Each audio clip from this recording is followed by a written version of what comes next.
I am Patrick, a sinner most unlearned, the least of all the faithful, and utterly despised by many.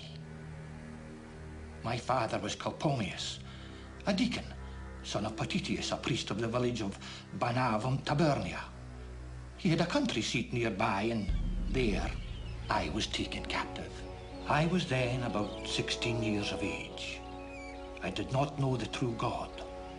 I was taken into captivity to Ireland with many thousands of people, and deservedly so, because we turned away from God and did not keep his commandments. Essa é uma cópia da Confissão de São Patrício, o testemunho de um homem considerado como o irlandês mais famoso de todos os tempos. Porém, os mitos e as lendas obscurecem a sua verdadeira identidade. Porventura foi ele quem fez a obra missionária milagrosa na Irlanda? Foi ele quem mandou para fora da Irlanda as serpentes? Meu nome é Fernando Iglesias e eu estou muito feliz em compartilhar com você o 5º programa da série O Sétimo Dia. Vamos falar sobre o personagem verídico chamado São Patrício, um homem diferente daquela lenda e da tradição. Logo falaremos mais sobre o prolongado esforço por substituir o sábado bíblico pelo domingo como o dia universal do culto cristão. Patrício nasceu na Escócia no final do 4º século, na cultura céltica cristã. Sua religião foi muito diferente do cristianismo latino ou romano, adotado em outras partes da Europa Ocidental. Não sabemos quem foram os primeiros cristãos celtas, nem quem lhes deu a conhecer o cristianismo, nem mesmo quando teve início tudo isso. Porém, o que sim sabemos é que eles criam segundo escreveram Patrício e outros. Sabemos também que a crença deles estava fundamentada naquilo que entendiam das Escrituras. Contrário aos teólogos do cristianismo romano que salientavam mais e mais os ensinos da igreja e dos concílios, os pregadores celtas enfatizavam a Bíblia. Essa lealdade à Bíblia distinguia os cristãos celtas da comunidade cristã romana. Já que a Bíblia era a base da sua fé, era difícil para eles sujeitarem-se à autoridade da igreja romana. Na verdade, a igreja celta se desenvolveu fora da influência romana. Tinha raízes na mesma igreja que observava o sábado, cujo início ocorreu com Jesus e os seus apóstolos lá no 1º século. Esse antecedente do cristianismo original dos cristãos celtas nos indica que eles criam firmemente nas Escrituras, eles faziam o que a Bíblia lhes dizia. Esse mesmo antecedente nos indica que eles receberam o cristianismo antes que a observância do domingo ganhasse fama.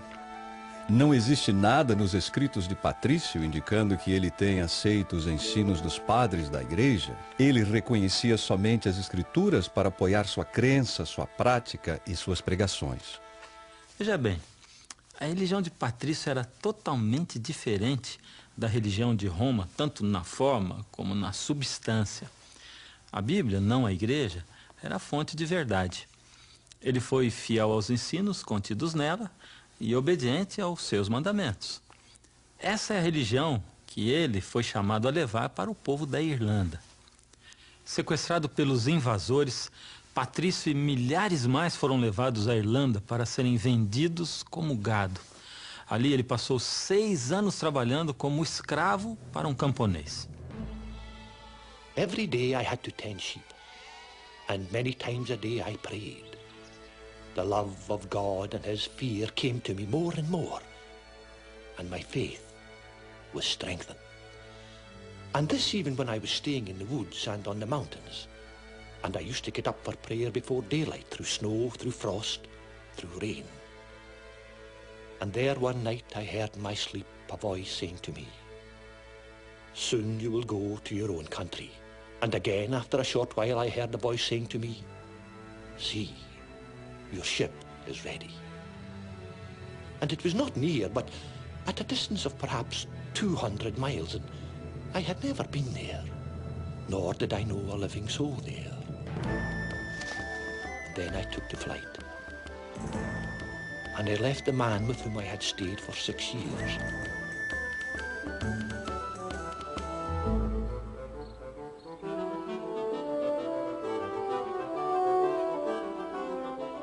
And I went in the strength of God, who directed my way to my good.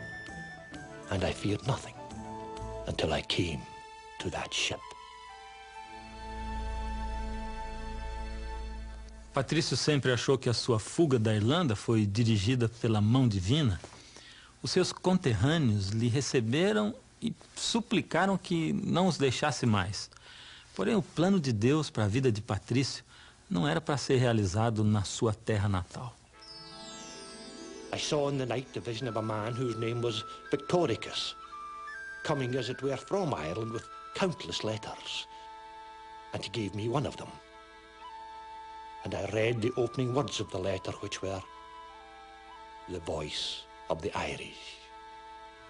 And as I read the beginning of the letter, I thought that at the same moment I heard their voice, and thus did they cry out as with one mouth, "We ask thee, boy, come and walk among us once more." Então, respondendo às vozes dos irlandeses, Patrício voltou à Irlanda. Ali, sua ocupação como pregador e instrutor lhe rendeu ao final o título de santo, colocando-o entre os missionários cristãos mais conhecidos do mundo. Mas um fato não muito conhecido é o seguinte: São Patrício observava o repouso do 7º dia. 2 séculos após a sua morte, seu biógrafo escreveu que todo o 7º dia Patrício e seu amigo Vitórico se reuniam para orar e confraternizar. Alguns historiadores até acreditam que o amigo especial de Patrício nos sábados era, na realidade, um anjo. Não precisamos depender apenas dos escritos nem das experiências de Patrício para entender a história da observância do 7º dia na Irlanda, pois suas antigas leis prevaleceram na história das tribos irlandesas por muitos anos, e essas leis estipulavam, entre outras coisas, que o povo devia guardar o repouso do 7º dia. Parece ter sido costume nas igrejas célticas primitivas guardar o sábado judaico, como um dia para descansar do trabalho. Obedeciam o 4º mandamento literalmente no 7º dia da semana. Enquanto a frouxidão a qual se diz ter prevalecido entre os celtas quanto à observância do dia do Senhor não pode ser desculpada, pode até um certo ponto ser explicada. O repouso do sábado judaico, 7º dia, continuou sendo considerado pelos cristãos primitivos como um dia de descanso, ao passo que o 1º dia da semana era observado como um dia de alegria em comemoração da ressurreição. À medida que a influência da religião romana ia crescendo, a mesma foi afetando gradualmente a prática sabática de alguns cristãos celtas nas Ilhas Britânicas. No início do 6º século, já era comum que os crentes celtas santificassem tanto o sábado como o domingo. Assim ocorreu durante a vida do sucessor espiritual de Patrício, um irlandês chamado Colomba.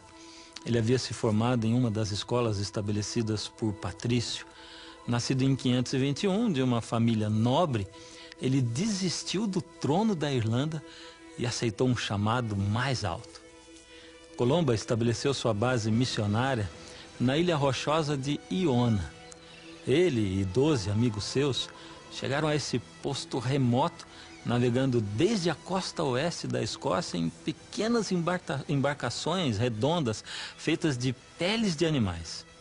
Em Iona, Colomba fundou uma escola de treinamento para missionários, os quais levaram a mensagem cristã à Escócia e toda a Grã-Bretanha.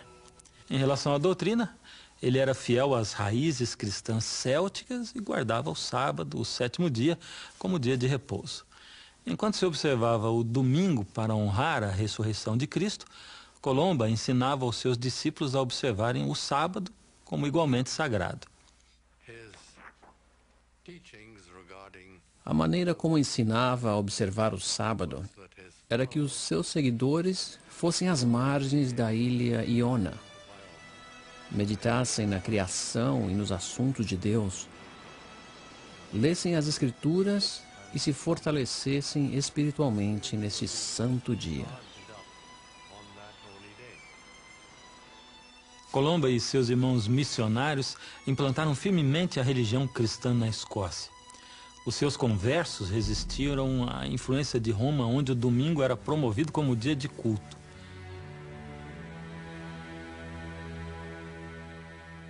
Colomba morreu no ano 597, mas isso não foi o fim da história. O fruto dos seus esforços missionários, o exemplo da sua vida piedosa e a influência dos seus ensinos, tudo isso perdurou por centenas de anos. Sua observância do 7º dia da semana como o sábado sagrado ecoou entre os cristãos da Escócia com força total até o século XI. No ano 1070, Malcolm III, o rei da Escócia, se casou com Margarida, uma jovem destinada a se tornar mais famosa do que seu esposo. Ela deixou sua marca na história, principalmente como reformadora religiosa. Além do que, ela foi canonizada pela Igreja Católica Romana.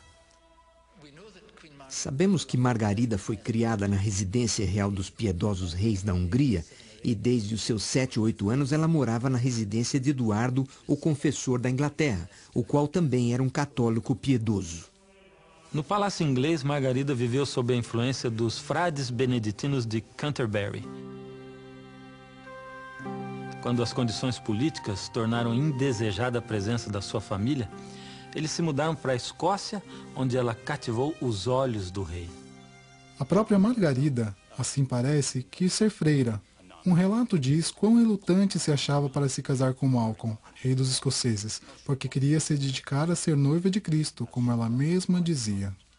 O biógrafo de Margarida nos afirma que, desde muito jovem, ela era muito devota à igreja e que desejava se tornar uma beata.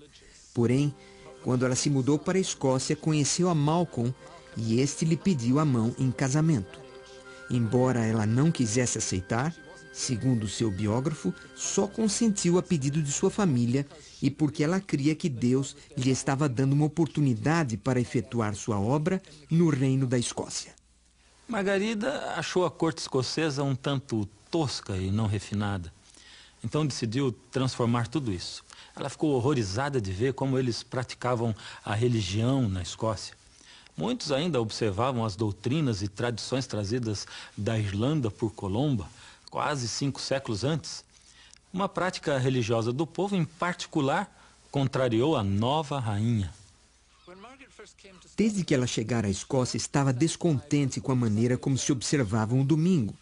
Ela notou que o povo comum realizava seus afazeres servis no domingo.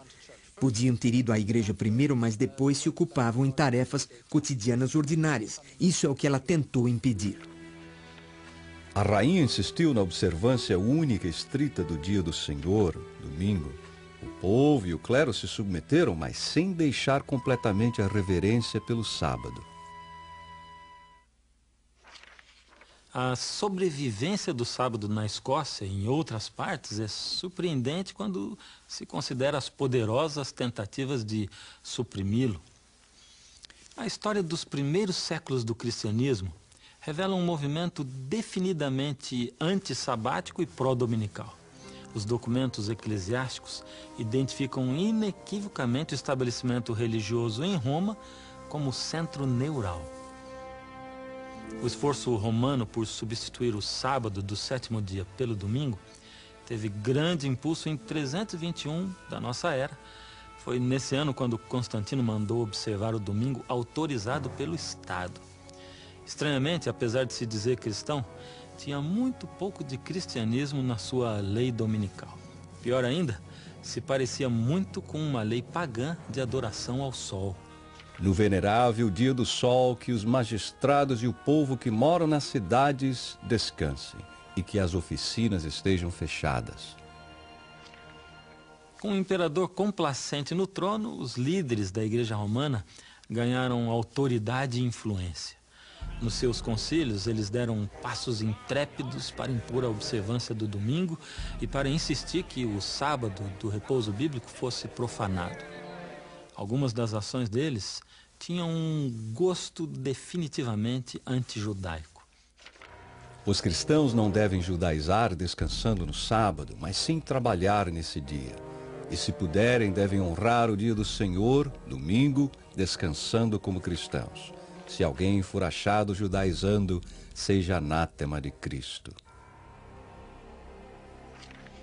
Essas declarações formais contra os judaizantes se referiam àqueles que se recusavam a trabalhar no sábado, assim como os judeus. Os cristãos que não acatassem seriam excomungados ou tirados da igreja. Esta posição extrema contra o santo dia de repouso, combinada com uma firme postura pró-domingo, passaram a ser os pilares dos ensinos da Igreja Católica. Em outras palavras, a mudança do sábado para o domingo se tornou a marca da autoridade papal. Gregório I foi papa de 590 a 604. Também conhecido como Gregório o Grande, ele foi um poderoso regente da Igreja de Roma. Efetivamente, ele reformulou o papado e influenciou o curso dos papas vindouros por vários séculos. Ele tomou uma posição radical contra o sábado bíblico. No ano 602, o Papa Gregório I identificou os guardadores do sábado com o anticristo. Foi ele quem os chamou de judaizantes, por causa da determinação deles em observar o sétimo dia como dia de repouso e culto. Tenho ouvido falar de certos homens de espírito perverso que semearam entre vós algumas coisas más e opostas à santa fé, a tal ponto de proibirem qualquer trabalho a ser feito no dia de sábado. As páginas da história revelam que mesmo um papa tão poderoso e influente como Gregório o Grande não pôde comandar a obediência universal. Sua forte oposição contra os cristãos que observavam o sétimo dia da semana como o dia santo não recebeu apoio unânime. Por exemplo, na cidade de Milão, os cristãos se atreveram abertamente a observar o sábado, apesar da condenação do Papa com respeito à prática. A igreja de Milão seguiu as igrejas do Oriente, onde, pelo que parece, o sábado era favoravelmente apreciado. Ali, nas igrejas do Oriente, se reuniam no dia do sábado para adorar a Jesus Cristo, o Senhor do sábado. Através dos séculos, a campanha para estabelecer o domingo como substituto do sábado bíblico teve provavelmente pouco sucesso. Porém, essa campanha se intensificou quando uma investida ameaçou causar uma divisão severa entre os ramos oriental e ocidental do cristianismo. Essa investida usou um assalto direto à própria natureza e propósito da observância do sábado. Em que consistiu esse assalto? Consistiu em proibir que os cristãos comessem no sétimo dia, o qual era um jejum obrigatório. Foi um plano antijudaico que teve sua origem provavelmente com Marcião, um herege do século II que foi expulso da igreja por causa dos seus ensinos distorcidos. Rejeitado pela igreja, ele se tornou um líder da sua própria religião, uma versão popular do cristianismo que se espalhou pela maior parte do mundo romano. Seus seguidores eram conhecidos como marcionitas. Marcião queria desacreditar o santo repouso do sábado por ser a imagem da criação. Segundo ele, a criação era uma obra má feita por um Deus mau, o Deus do Velho Testamento. Ele fazia distinção entre o Deus do Velho Testamento e o Deus amoroso do Novo Testamento. A igreja rejeitou esta ideia porque a criação foi uma obra boa e o Deus do Velho Testamento é o mesmo que o do Novo. Marcião quis converter o dia de celebração em um dia de lamentação. Foi esta sua intenção ao introduzir o jejum sabático. Embora houvesse condenado a Marcião, a igreja manteve a ideia de jejum sabático para tirar todo o atrativo do sétimo dia. Isto era absolutamente contrário ao que se ensinava no judaísmo. No judaísmo, o sábado era um dia de festa. Além do mais, jejuar no sábado significava quebrar o sábado do santo dia. Portanto, isso foi uma forma de distanciar o cristianismo do judaísmo. Converter o sábado em um dia sem comida foi uma estratégia muito eficaz. Principalmente porque a sexta-feira também era um dia de jejum para muitos crentes. Numa só geração, os jovens cristãos cresceram com uma aversão embutida contra o santo dia do sábado, um dia de jejum e tristeza, correspondentemente contrário à atração do domingo, um dia de celebração e festa. Foi a Igreja Romana que patrocinou o jejum no sábado e a festa no domingo. De fato, no IV século, o Papa Silvestre disse que, na realidade, isso era bom para mostrar desprezo aos judeus. Se o domingo deve ser observado alegremente pelos cristãos devido à ressurreição, então, devido ao sepultamento de Cristo, o sábado deve ser considerado uma maldição dos judeus. Em outras palavras, era ordenado aos cristãos jejuar no sábado para expressar o menosprezo aos judeus, como expressando uma maldição contra eles. Esse espírito anti-judaico não era incomum entre os líderes da igreja cristã naquela época. Mas mesmo assim, essa estratégia anti-sabática teve apenas um sucesso parcial, porque os líderes máximos da igreja se opuseram. Hipólito, um bispo do III século, achava que isso era um grande erro. Ainda alguns hoje mandam jejuar no sábado, do qual Cristo não falou nada, desonrando assim o Evangelho de Cristo. Segundo um registro, Agostinho, um dos padres mais influentes da igreja romana, defendeu os membros da igreja que ignoravam o jejum do sábado. Alguns jejuam no sábado, outros não. Alguns tomam diariamente o corpo e sangue de Cristo, outros tomam nos dias marcados. Com respeito a estas e outras observâncias variáveis que podem ser cumpridas em qualquer lugar, tem-se a liberdade de cumpri-las ou não, baseado na escolha própria. E não há regra melhor para o cristão sábio e sério do que se ajustar à prática que ele achar sendo prevalente na igreja onde quer que ele assista. Para tal costume, se não for claramente contrário à fé ou à moral sensata, deve ser acatado como algo indiferente. No final, os líderes romanos alcançaram êxito em impor o jejum do sábado sobre os seus seguidores no mundo cristão ocidental. Porém, não se pode dizer o mesmo no tocante ao que aconteceu no Oriente, onde a influência ortodoxa era muito forte. Houve resistência do cristianismo oriental e a visão do sábado era muito diferente nesse meio. O jejum sabático não tem sentido para os ortodoxos, porque o sábado é um dia que marca a conclusão da criação e a consumação da redenção. De maneira que o sábado é um dia de celebração dupla e jamais pode ser ligado ao jejum ou lamento. O palco estava agora montado para uma grande batalha que duraria por muitos séculos. De fato, a discórdia sobre o jejum do sábado acabou desempenhando um papel-chave na quebra entre o cristianismo romano católico e o ortodoxo oriental por 900 anos.